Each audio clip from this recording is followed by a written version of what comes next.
Assalamu alaikum wa rahmatullah. Welcome everybody.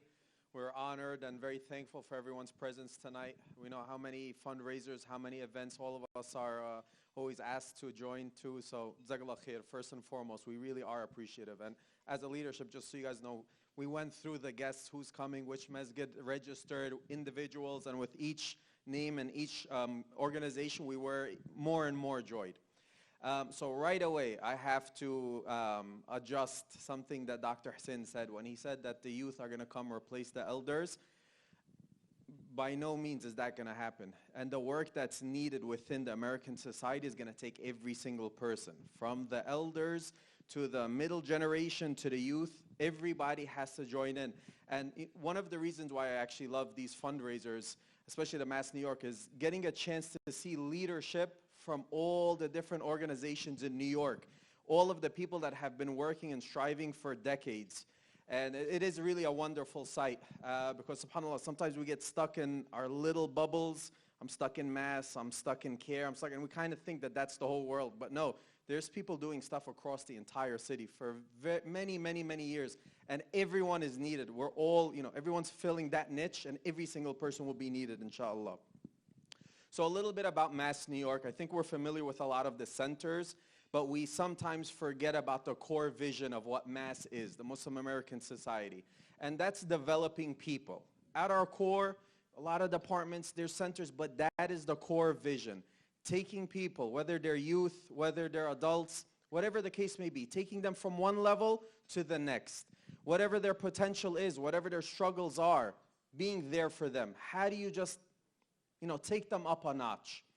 So sometimes, we talk about leadership, building the new leaders, but sometimes there's our youth that come into the doors and they're not even close to any leadership position. You might have a youth that walks into the door with a substance abuse issue or with mental health issues. Are we able to cater to them and be there for them? So alhamdulillah, we'll share some of the programs to go, but that really is our vision and our core. And it's at this time more than ever that we have to be there for the youth and for society at large, of course, but at an individual level. I happen to be a speech pathologist, and I work in a public high school, so I have a front row seat to what youth are dealing with today.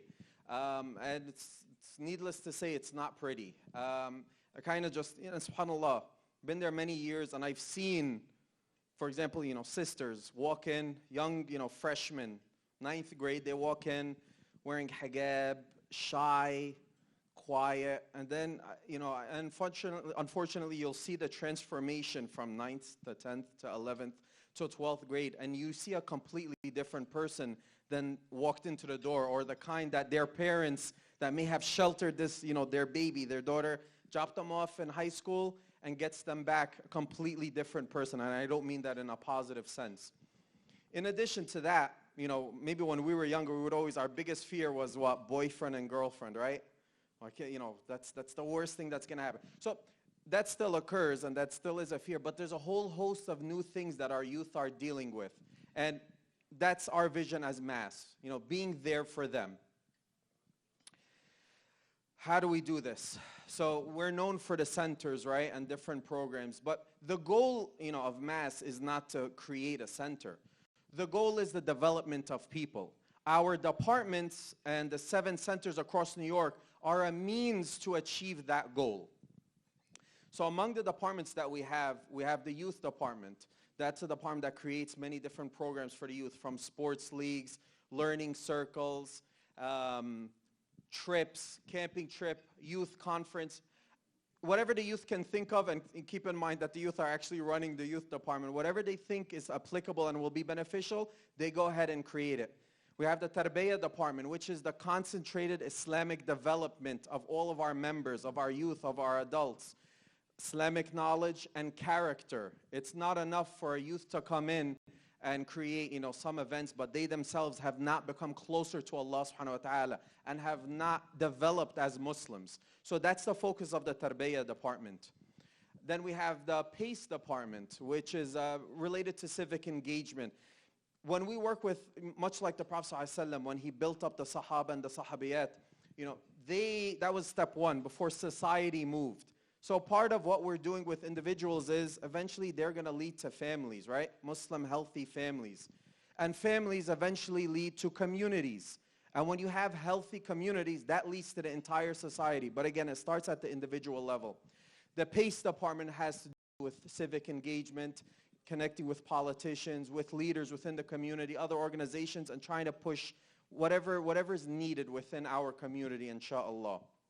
And our newest department is the Reverts Reconnect. You'll learn a lot about that. I don't want to talk about it too much, but it's really an entire department focused on supporting our revert brothers and sisters. Something that we learned in our centers very quickly was sorely lacking. You know, Imam Wesley will share some more words about it, but we know our masajid, what happens when somebody accepts Islam. You know, it's Allahu Akbar and Takbir for about 30 seconds, and then it's good luck, you know. Who's there? Maybe if they're lucky, it's the person who told them about Islam. They'll still be texting and calling them and giving them information.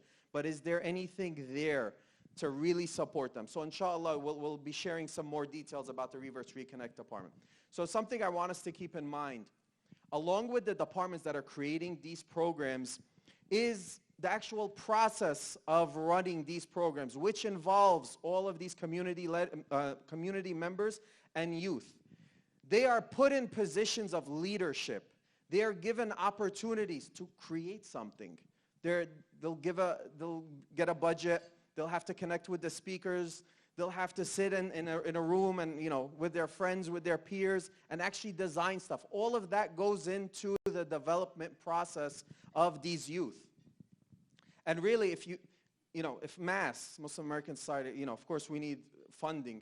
But even if we had a $10 million budget, and we could theoretically hire the best of professionals to run every single one of these programs, we still wouldn't.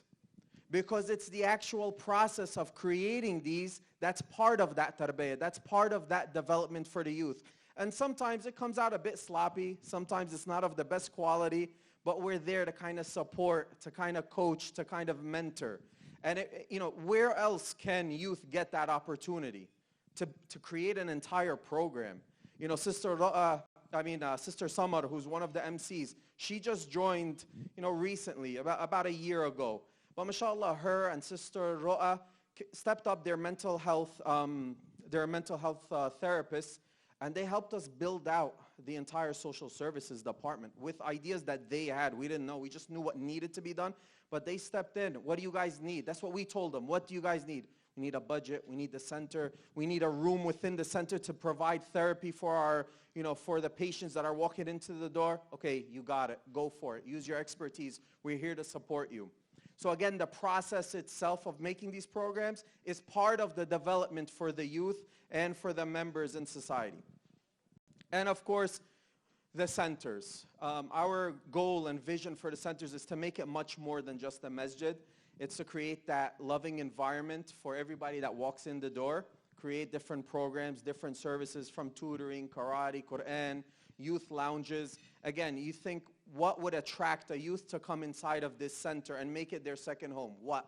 Why would they choose going in that masjid instead of hanging out with their friends and going to a shisha spot or doing some whatever they're up to?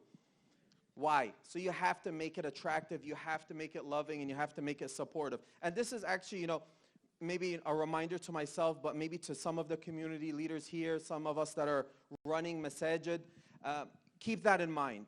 Keeping your center, your masjid, a loving, welcoming place, especially to the youth.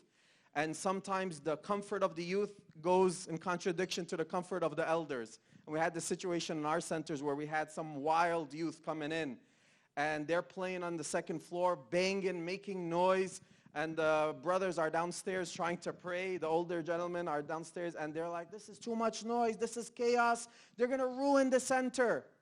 And we tell them, we're working with them. Just be patient. We're not here for all of the great kids that already have wonderful families. We're here for those kids as well. Kids that walk into the door wild and rowdy, and inshallah with that love and mentoring and support and non-judgmental environment, you see the transformation. And it's one of the most beautiful things that you can view. Somebody going from one level to the next, and then all of a sudden they're taking a position of leadership. And they went from being somebody that was being mentored by, our youth development leader, Abdurrahman, to all of a sudden they're stepping up, and they're the ones that are leading a youth group. They're the ones that are now becoming that mentor. So it's a cycle, but again, just a reminder, even if you don't have a very complex program in your masjid, at least just keep that in mind, trying to make it welcoming to any of the youth that enter that door, inshallah.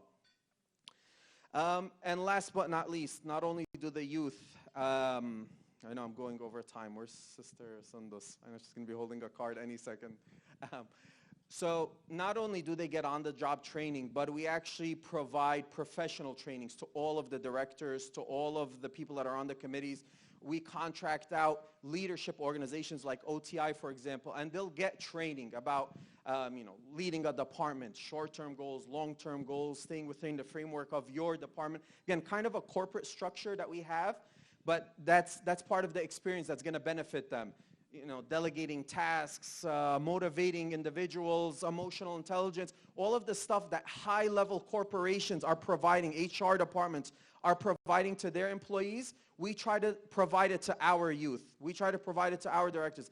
And not all of this, I might be sharing some stuff that people are not aware of, but not all of this gets marketed. Not all of this you can make a flyer and kind of show, look what we just did.